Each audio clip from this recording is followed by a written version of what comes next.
कहानी दिल का राजा और बस्ती की रानी भाग 7। कबीर और तारा की शादी का दिन तय हो चुका है। आर्यन चाहता है कि शादी उदयपुर के महल में हो, लेकिन तारा चाहती है कि शादी उसी बस्ती के मैदान में हो जहां वो पली बड़ी है। आर्यन: बेटा कबीर, मैंने 50 देशों के राजाओं को बुलाया है, वे बस्ती में कैसे आएंगे? महक: अरे आर्यन, राजाओं को भी तो पता चले कि असली ठाठ क्या होता है।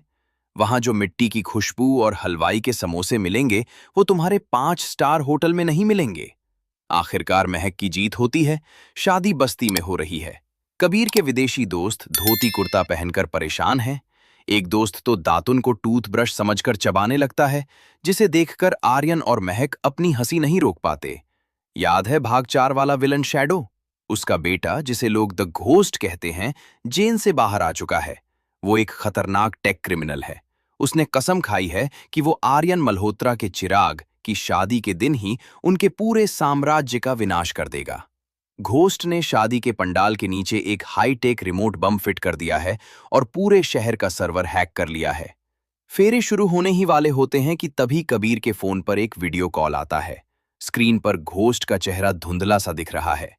घोस्ट: कबीर मल्होत्रा, आज तेरी डोली नहीं, सबकी अर्थी उठेगी। मैंने पूरे पंडाल को बारूद से भर दिया है। कबीर घबराता नहीं है। वो तारा की तरफ देखता है। तारा अपनी शादी के लाल जोड़े के नीचे स्पोर्ट्स शूज पहने हुए थी।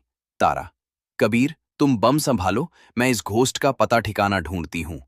कबीर अपने हैकर्स ग्रुप को बुलाता है, जबकि तारा अपनी पुरानी बस्ती गैंग के साथ उस वैन की तरफ दौड़ती है जहां से सिग्नल आ रहे थे। कबीर मंडप के नीचे घुस जाता है। वो अपने महंगे शेरवानी के बटन खोलकर बम के तारों को काटने की कोशिश करता है। उधर तारा वैन के पास पहुंचती है। घोस्ट के गुंडे उसे रोकते हैं।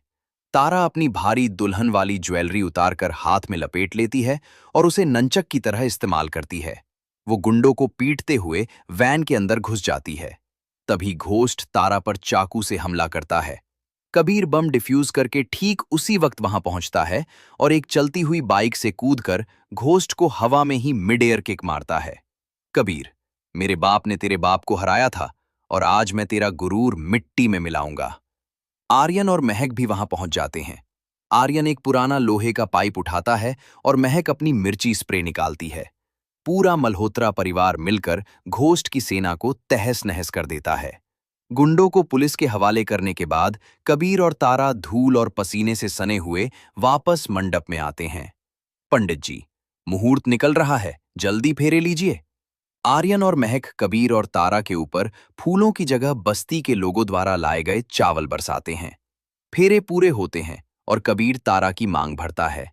आर्यन: महक, आज मुझे लग रहा है कि हमारा बेटा और बहू हमसे भी बड़े फाइटर बन गए हैं। महक: राजा रानी की कहानी तो बहुत सुनी थी, पर योद्धाओं की ये कहानी दुनिया याद रखेगी। कहानी का अंत एक सेल्फी से होता है, जिसमें पूरा परिवार, बस्ती के लोग और पुलिस वाले सब एक साथ मुस्कुरा रहे हैं। पीछे आसमान में हैप्पी मैरिड लाइफ की जगह लिखा होता है, इश्क और जंग में सब जायज है। The end of series.